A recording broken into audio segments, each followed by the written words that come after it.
और आइए शुरू करते हैं न्यूज पथ पर सफर। सबसे पहले आपको दिखाते हैं ऐसी तस्वीरें जिनका जिक्र सरेराह है। ये तस्वीरें सुर्खियों में भी है और सोशल मीडिया पर भी है। इनसे आपका बाखबर होना बेहद जरूरी है क्योंकि चौराहे पर इन्हीं की चर्चा है।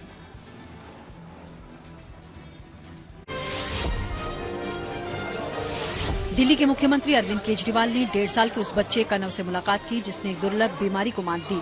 दरअसल कनव को स्पाइनल मस्कुलर एट्रोफी नाम की बीमारी थी। इस बीमारी में मांसपेशियां काम करना बंद कर देती हैं और शरीर का विकास रुक जाता है। ऐसे में कनव को नई जिंदगी मिलने के लिए 17.5 करोड़ रुपए का एक इंजेक्शन लगना था। फिर जब इसकी जानकारी आम आदमी पार्टी के सांसद संजीव अरोड़ा और दूसरी हस्तियों को हुई तो जनता के साथ मिलकर सभी ने मदद के लिए हाथ बढ़ाया और फिर किसी तरह 10.5 करोड़ रुपए जुटा लिए गए। इसके बाद अमेरिका से ये इंजेक्शन मंगवाया गया।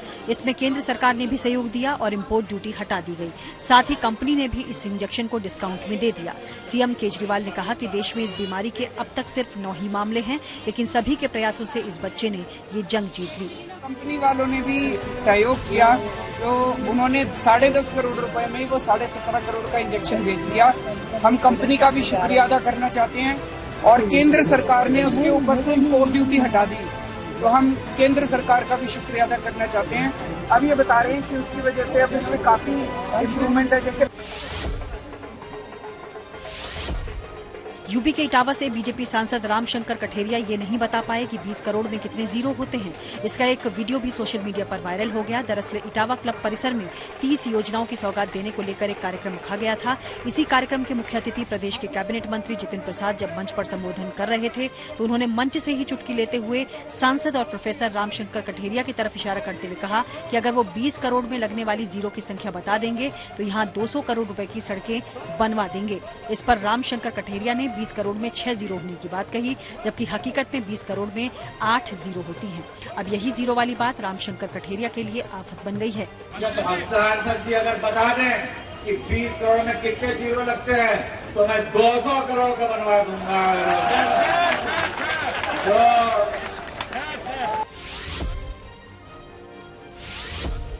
बिहार के मुंगेर में अवैध हथियारों के साथ रील बनाने पर पुलिस ने 3 आरोपियों को गिरफ्तार कर लिया। इस वीडियो में दिख रहा है कि ये युवक कुछ बार बालाओं के साथ डांस कर रहे थे, तभी उन्होंने हथियार लहराए और फायरिंग की। यूपी के नोएडा में बगैर हेलमेट बुलेट चला रहे दारोगा का भी चालान काट दिया गया। इतना ही नहीं, इसकी जानकारी सोशल मीडिया पर भी शेयर की गई। ये मामला सेक्टर 58 का है, जहां बुलेट चला रहे दारोगा के पास न तो हेलमेट था और न ही हाई सिक्योरिटी नंबर प्लेट थी। ऐसे में किसी राहगीर ने ये तस्वीर खींचकर सोशल मीडिया पर वायरल कर दी, जिसके बाद ट्रैफिक पुलिस ने इसका संज्ञान लेते हुए दारोगा का 7,000 रुपए का चालान काट दिया।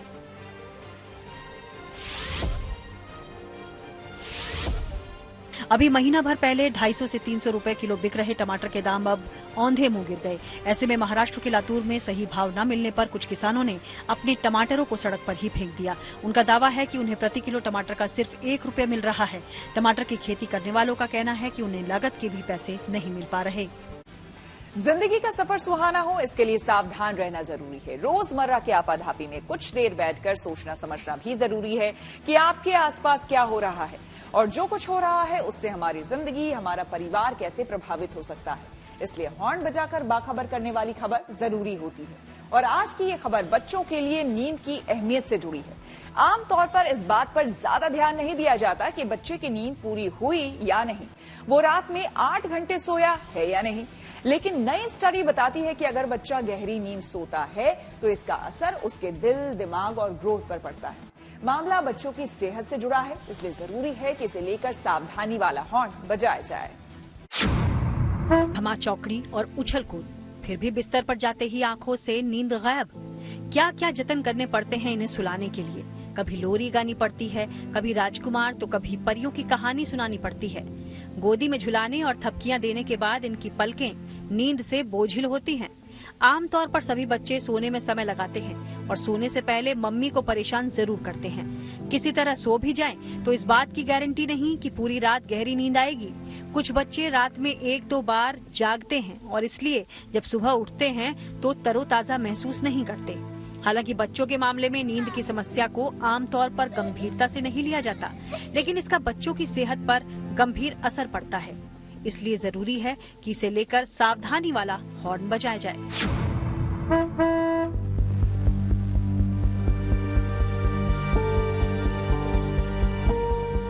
सबसे पहले आपको बताते हैं कि बच्चों की नींद के मामले में नई स्टडी क्या बताती है।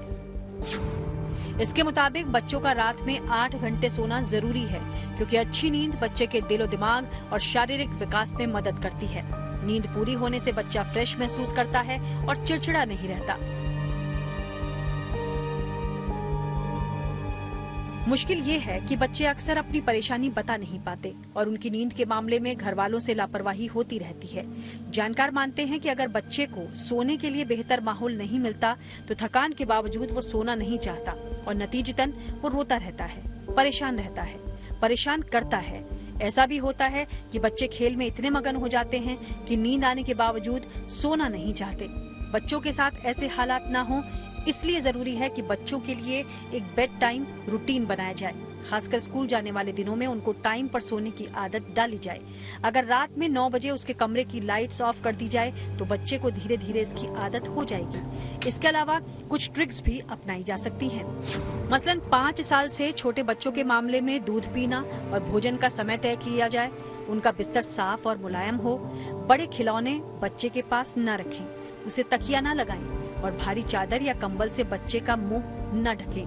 5 साल से बड़े बच्चों को आरामदेह कपड़ों में सुलाएं और बच्चा सोने से पहले वॉशरूम जरूर जाए और ब्रश भी करे। अच्छी नींद के लिए जरूरी है कि सोने से पहले बच्चे से कुछ अच्छी बातें करें या उसे कहानी सुनाएं। लेकिन अगर बच्चा उस वक्त खेलना चाहता है या मोबाइल देखना चाहता है तो उसकी बात कतई न माने। एक बार उसकी डिमांड मानने के बाद उसे आदत हो जाएगी। वो सोने में आनाकानी करने लगेगा और उसका बेड टाइम रूटीन बिगड़ सकता है। ध्यान रखने वाली बात ये है कि बेड टाइम रूटीन का असर बच्चे की नींद और उसकी सेहत पर पड़ता है। इसलिए इस मामले में दुलार ना दिखाएं। कुछ और जरूरी बातें हैं जिनको समझना जरूरी है। बच्चों को अच्छी नींद आए इसलिए उन्हें मेलाटोनिन गमीज देने का चलन भारत में बढ़ने लगा है। स्लिम गमीज के तौर पर इन्हें आसानी से ऑनलाइन खरीदा जा सकता है, लेकिन असल में मेलाटोनिन हार्मोन है जो दिमाग में रिलीज होता है और इसकी वजह से नींद आने लगती है। लेकिन एक स्टडी बताती है कि इसका इस्तेमाल खतरनाक भी साबित हो सकता है और इसका इस्तेमाल करने वाले बच्चे कई गंभीर बीमारियों की चपेट में आ सकते हैं। इसलिए बगैर डॉक्टर की सलाह के स्लीप गमीज का इस्तेमाल न करें, बल्कि एक रूटीन बनाएं और घर में ऐसा माहौल बनाएं कि बच्चे आसानी से खुद ब खुद सो जाएं और अपने घर में बच्चों की नींद का ख्याल रखें और लोगों को आगाह करने के लिए हॉर्न बजाएं। Bureau report, good news today.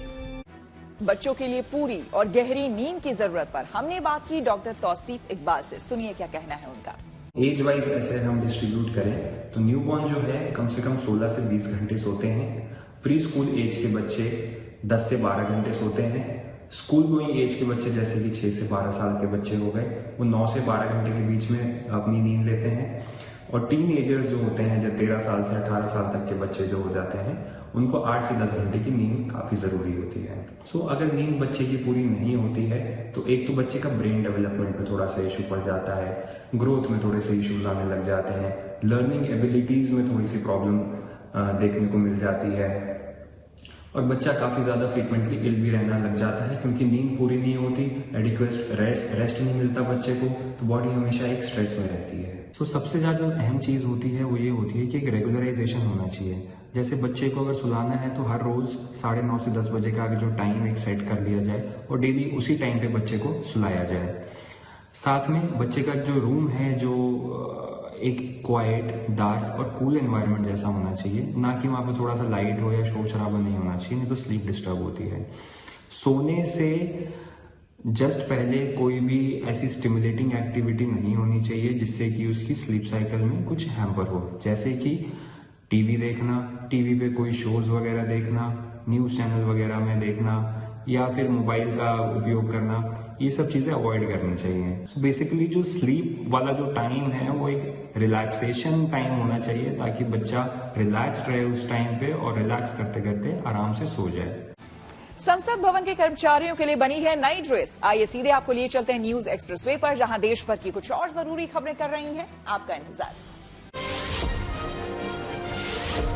प्रधानमंत्री मोदी ने G20 समिट में आए विदेशी मेहमानों को शानदार तोहफे दिए। उन्होंने ब्रिटेन के पीएम ऋषि सुनक की पत्नी को रेशम का स्टोल दिया, तो ऑस्ट्रेलिया के पीएम की पत्नी और ब्राजील के राष्ट्रपति की पत्नी को कश्मीरी पश्मीना स्टोल भेंट किया। इसी तरह दूसरे मेहमानों को भी खूबसूरत तोहफे दिए गए। संसद के विशेष सत्र में कर्मचारियों को नई पोशाक मिलेगी। सूत्रों के मुताबिक संसद भवन के कर्मचारियों के लिए निफ्ट यानी कि national institute of fashion technology ने नई पोशाक डिजाइन की है। साथ ही संसद भवन के सुरक्षा कर्मचारियों की वेशभूषा भी बदली जाएगी। अब तक वे सफारी सूट पहनते आए हैं, इसके बजाय उन्हें सैनिकों की तरह कैमोफ्लेज ड्रेस दी जाएगी। हरियाणा पुलिस ने मोनू मानेसर को गिरफ्तार कर लिया। मोनू पर सोशल मीडिया पर एक भड़काऊ पोस्ट डालने का आरोप लगा है। गिरफ्तारी के बाद उसे अदालत ने 14 दिनों की न्यायिक हिरासत में भेज दिया। साथ ही मोनू मानेसर को राजस्थान पुलिस को भी सौंप दिया। दरअसल राजस्थान की भरतपुर पुलिस को भी दोहरे हत्याकांड के आरोपों में मोनू मानेसर की तलाश थी। उत्तराखंड के 117 मदरसों में अब संस्कृत भी पढ़ाई जाएगी। उत्तराखंड वक्फ बोर्ड के अध्यक्ष शादाब शम्स ने ये जानकारी दी। उन्होंने कहा कि मदरसों में एनसीईआरटी का पाठ्यक्रम लागू किया जाएगा। रक्षा मंत्री राजनाथ सिंह ने जम्मू कश्मीर समेत 11 राज्यों और केंद्र शासित प्रदेशों को 90 परियोजनाओं की सौगात दी। इनमें बीआरओ के भी प्रोजेक्ट शामिल हैं। वहीं इस दौरान राजनाथ सिंह ने पर्यावरण को नुकसान न पहुंचाते हुए विकास योजनाओं पर भी जोर दिया। तृणमूल कांग्रेस की लोकसभा सांसद नुसरत जहां से कोलकाता में ईडी ने पूछताछ की। नुसरत से धोखाधड़ी के आरोपों में सवाल जवाब किए गए। और खबरों के एक्सप्रेसवे से आगे रुक करते हैं सियासी ढाबे का, जहां आज की सबसे दिलचस्प खबर मौजूद है।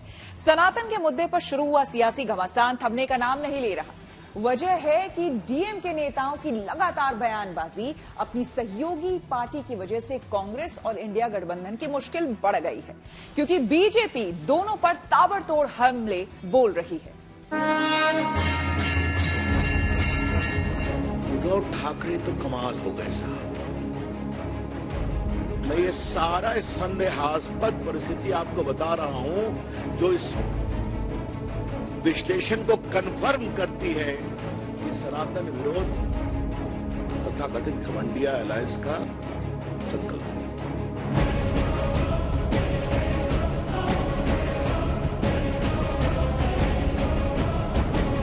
वो मोनूवादी की खिलाफत करते हैं, तो क्या किया जाए? हम क्या करें? इसी नींव के ऊपर, इसी मुद्दे को सामने रखते हुए डीएम के पार्टी राजनीति करते हैं।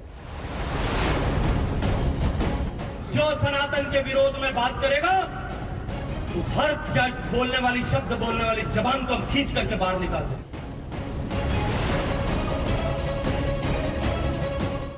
सनातन के खिलाफ डीएम के नेताओं की बोल पर बयानबाजी आउट ऑफ कंट्रोल होती जा रही है। बीजेपी सनातन विरोधी बताकर इंडिया गठबंधन को घेरने में लगी है, लेकिन मुख्य रूप से निशाने पर कांग्रेस है।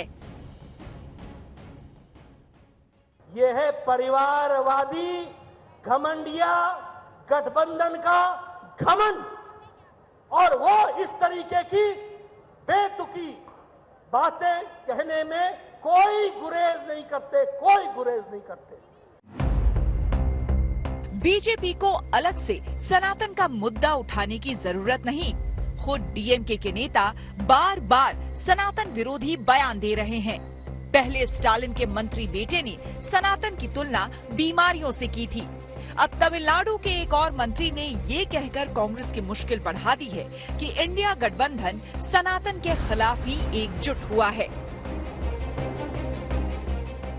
इंडिया என்பது ஒரு சனாதன கொள்கைக்கு எதிர்ப்பாக உருவாக்கப்பட்டிருக்கிற கூட்டணிதான் இந்தியா. எங்களுக்குள் கருத்து வேறுபாடுகள் இருக்கலாம், ஆனால் இந்த சனாதனத்தை எதிர்க்க வேண்டும் என்பதிலே யாருக்கும் எந்த வேறுபட்ட கருத்தும் இல்லை. இதிலே இருப்பவர்கள் எல்லாம் சமத்துவத்தை உருவாக்க வேண்டும், மத சிறுபான்மை சமுதாயத்தை காப்பாற்ற வேண்டும், ஆண் பெண் சமத்துவம் தத்துவத்தை காப்பாற்ற வேண்டும். இந்த சமூக சிந்தனையோடு இந்த இயக்கத்தை உருவாக்க வேண்டும் என்பதுதான் இன்று 26 கட்சிகள் உருவாகி இருக்கிற இந்த இந்தியா கூட்டணியினுடைய நோக்கம். அவை வந்திருக்கிற நீங்கள் எல்லாம் நாம் என்னதான் சமூகத்திலே நாம் எவ்வளவு செஞ்சாலும் அரசியல்ல நாம வெற்றி பெற்று அங்க உட்கார்ந்தாதான் இதெல்லாம் செய்ய முடியும்.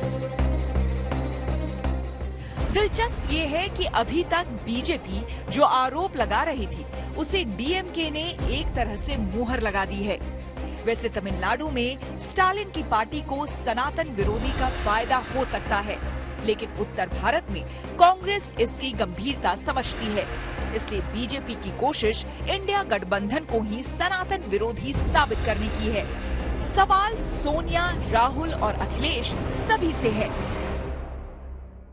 मैं ये सारा संदेहास्पद परिस्थिति आपको बता रहा हूं जो इस विश्लेषण को कंफर्म करती है कि सनातन विरोध तथा कथित घमंडिया अलायंस का संकल्प है। ये मुद्दे को सामने रखते हुए हमारे देश में उत्तर और दक्षिण के बीच कोई दरार न पैदा किया जाए, प्रधानमंत्री आपको यह देखना पड़ेगा। क्योंकि जिस तरीके से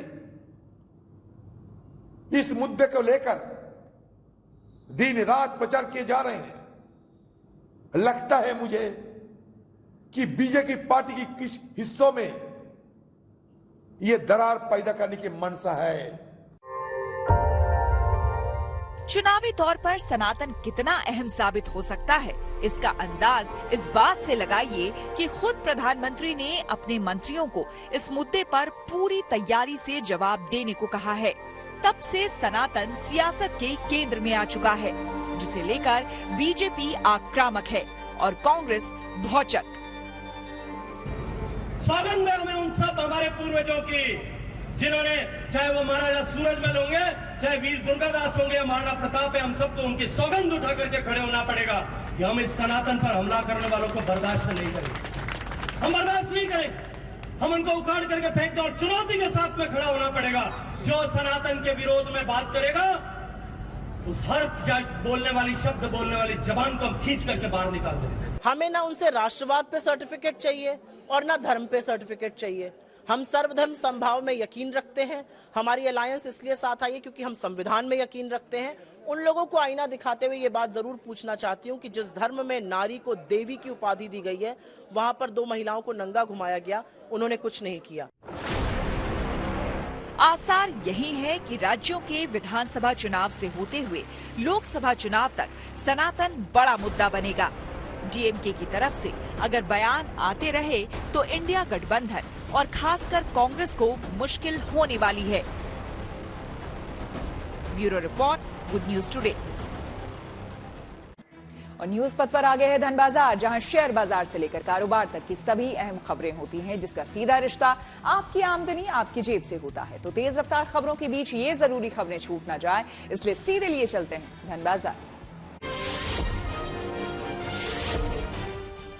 शेयर बाजार में दिन भर उतार चढ़ाव रहा। हालांकि कारोबार के दौरान निफ्टी ने ऑल टाइम हाई 20,110 अंकों की रिकॉर्ड ऊंचाई छुई, लेकिन फिर आखिर में निफ्टी 3 अंक फिसलकर 19,993 पर बंद हुआ।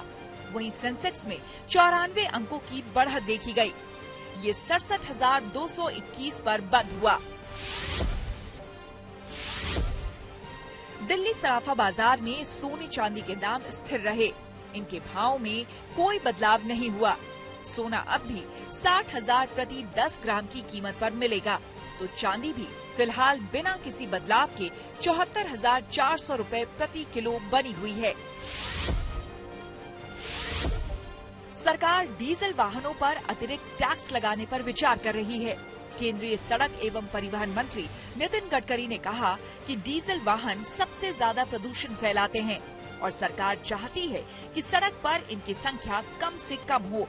और ऐसे में अगर प्रदूषण कम नहीं हुआ तो वित्त मंत्री से डीजल वाहनों पर 10% अतिरिक्त जीएसटी लगाने की सिफारिश करेंगे।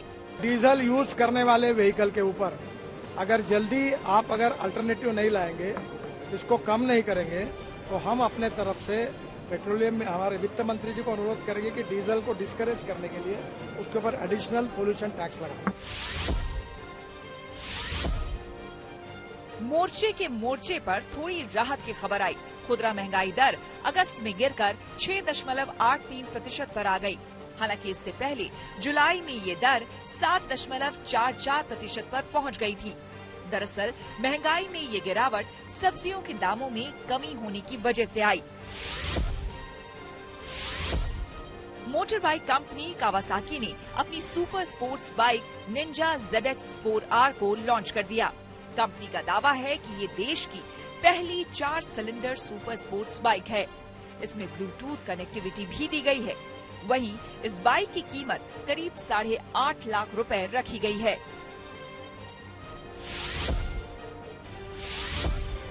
केंद्र सरकार ने औद्योगिक उत्पादन को लेकर आंकड़ा जारी किया है, जिसमें बताया गया है कि जुलाई में औद्योगिक उत्पादन दर 5.7% बढ़ गई। ये पिछले 5 महीनों का सबसे ऊंचा दर है, जबकि पिछले साल जुलाई में ये दर 2.2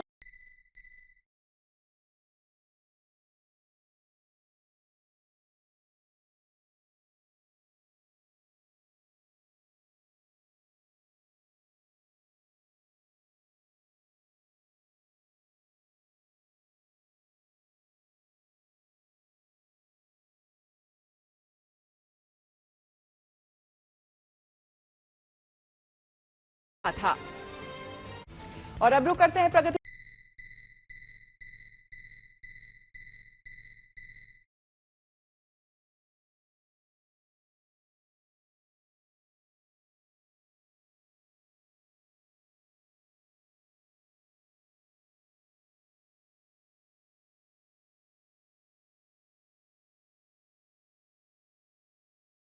कुटुंबकम थीम पर तैयार इस रिवर फ्रंट में 22 घाट हैं, जिनकी अपनी अलग अलग कहानी है। आप देख सकते हैं मेरे पीछे चंबल नदी फ्रंट है और यहाँ पर सरकार के मुताबिक 1442 करोड़ रुपए की लागत से इस रिवर फ्रंट को बनाया गया है। सरकार का दावा है कि ये जो फ्रंट है ये यहाँ पर पर्यटन को बड़े तरीके से बूस्ट करेगा। आप देख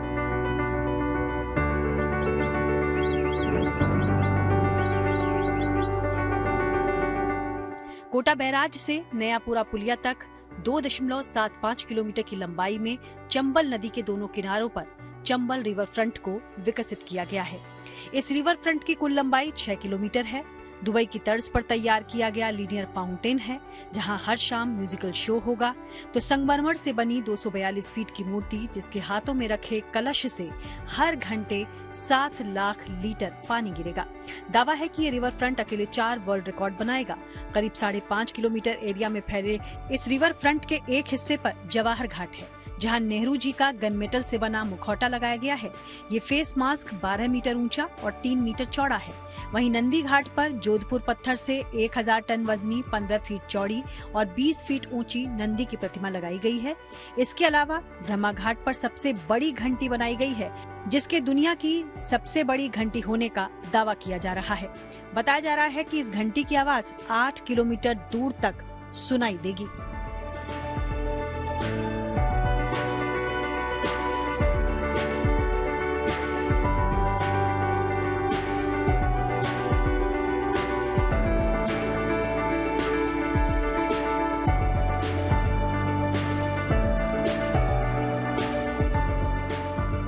कोचिंग हब कोटा को पर्यटन के नक्शे पर लाने के लिए यूआईटी अब शहर का प्रमोशन भी करवा रही है, जिसकी थीम है कोटा नहीं देखा तो क्या देखा।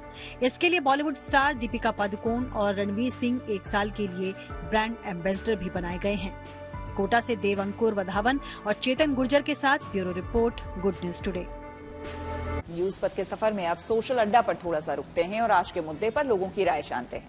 सोशल अड्डा में आज का मुद्दा लगातार 6 साल से देश के सबसे स्वच्छ शहर का खिताब जीतने वाले इंदौर से जुड़ा है। इंदौर में भारत पे के को फाउंडर और शार्क टैंक इंडिया शो के जज रहे अश्नीर ग्रोवर के खिलाफ एफआईआर दर्ज की गई। आपको बता दें, दरअसल अश्नीर ग्रोवर ने इंदौर में एक टॉक शो के दौरान शहर को लेकर विवादित टिप्पणी कर दी थी। अश्नीर ग्रोवर ने कहा था कि उन्होंने 3-4 साल सुन लिया कि इंदौर सबसे स्वच्छ शहर है, लेकिन यह सर्वे खरीदा गया है। यही नहीं, कार्यक्रम में अपनी बात रखते हुए उन्होंने इंदौर के मुकाबले भोपाल को ज्यादा बेहतर शहर बताया। लेकिन इस बयान के बाद अश्नीर ग्रोवर शहर के लोगों से लेकर राजनेताओं तक के निशाने पर आ गए। अश्नीर ग्रोवर के बयान को लेकर इंदौर नगर निगम के एक अधिकारी ने मानहानि की शिकायत की, जिस पर एक्शन लेते हुए पुलिस ने एफआईआर दर्ज कर ली। लेकिन इंदौर में एफआईआर दर्ज होने के बाद भी अश्नीर ग्रोवर अपने बयान पर कायम हैं।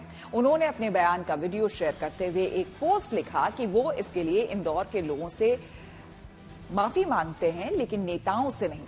ग्रोवर ने पोस्ट में कहा है कि भोपाल बनाम इंदौर को लेकर हंसी ठिठोली में कही गई बात पर बेवजह राजनीति की जा रही है, जबकि उनकी बात सुनकर कार्यक्रम में मौजूद दर्शकों ने मजे लिए, किसी को बुरा नहीं लगा। ग्रोवर ने कहा कि वो किसी नेता से माफी नहीं मांगेंगे, एफआईआर कर लो, केस कर लो, कोई फर्क नहीं पड़ता। अश्नीर ग्रोवर के बयान को लेकर हमने इंदौर में कुछ लोगों से बात की और उनकी राय जानी, लेकिन पहले आपको दिखाते हैं कि अश्नीर ग्रोवर ने इंदौर को लेकर क्या टिप्पणी की थी। 3-4 साल सुन लिया, इंदौर बड़ा ही साफ शहर है, सबसे साफ शहर है। थोड़ा जोश से दिखाओ, cleanest city of India for 6 straight years। तुमने सालों में सर्वे खरीदा है। सीधी सी बात है।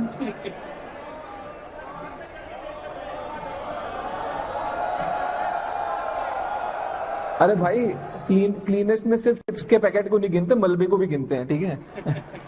हर जगह कंस्ट्रक्शन चल रही है, ठीक है। ये नहीं पता कि उधर कंस्ट्रक्शन बहुत चल रही है। मैं ये नहीं बोल रहा कि गंदगी है, मैं that is not my point, but if you ask me personally, I like Bhopal much better यार। सबसे पहले तो मैं अश्नीर ग्रोवर जी को एक चीज बोलना चाहूंगा कि जिस प्रकार हम अपने आप को स्वच्छ रखते हैं, तो उसमें जितना टाइम हमको रखता है, उससे ज्यादा टाइम हम लोगों ने इंदौर को स्वच्छता के अंदर बनाने के लिए हमने 6 साल दिए हैं, और 6 साल तक संलग्न इस प्रकार से काम करना, ये इंदौर वासियों के लिए ही है। आपने यहाँ आके जो इंदौर के नागरिकों के लिए और इंदौर की स्वच्छता के लिए जो बयान दिया है, ये निंदनीय है। तो मैं आपको एक आग्रह करना चाहता हूँ कि आप इस प्रकार का बयान देने से बचें, और आप खुद भी अपनी दिल्ली को स्वच्छता में नंबर 1 लाने का प्रयास करें। जो ये ग्रोवर जी वो इतने बड़ा आदमी है, भारत पे के फाउंडर हैं, उनको इंदौर सफाई कर्मचारी के बारे में ऐसा नहीं बोलना चाहिए था, क्योंकि आज पूरे दिन रात मेहनत करते हैं लोग, उसके बाद में सफाई कर्मचारी सब करते हैं, उसके बारे में इतनी घड़ी निंदा करके उनने इस बारे में बोला है, वो बहुत गलत बात करी उनने।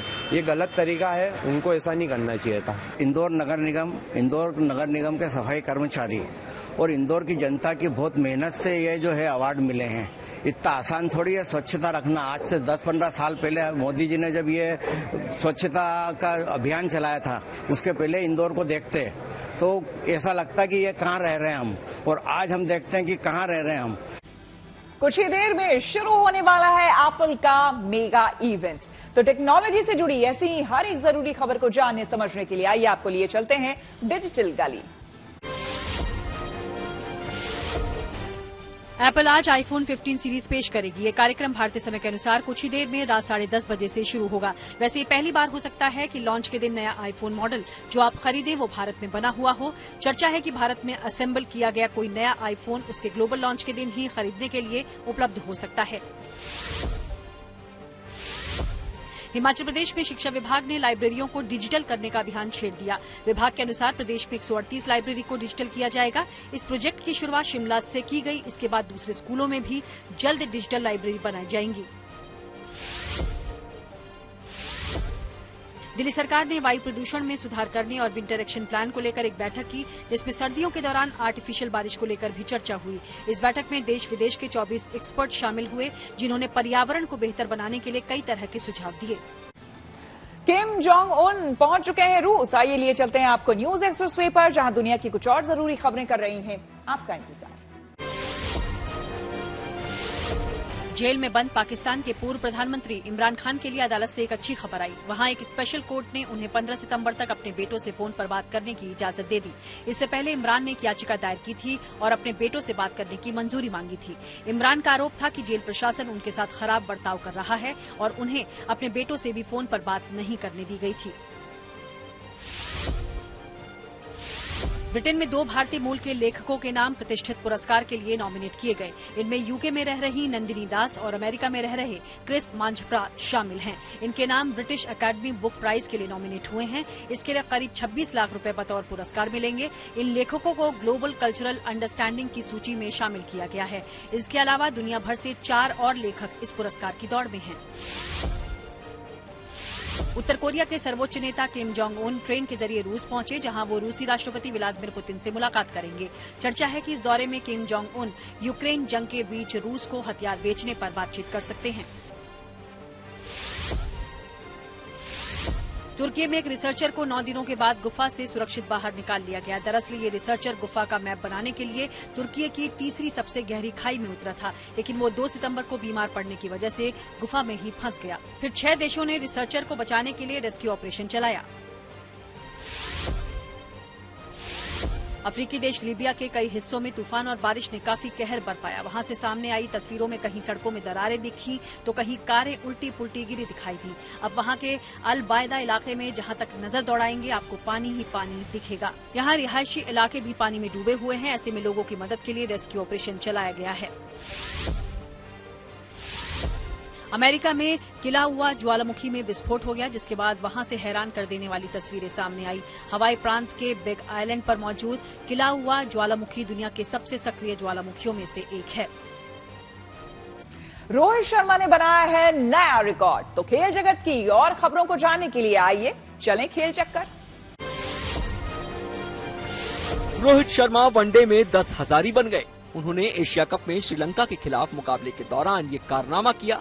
रोहित शर्मा ने अपने वनडे करियर की 241वीं पारी में ये रिकॉर्ड बनाया, जबकि सचिन तेंदुलकर ने इस मुकाम को 259वीं पारी में हासिल किया था।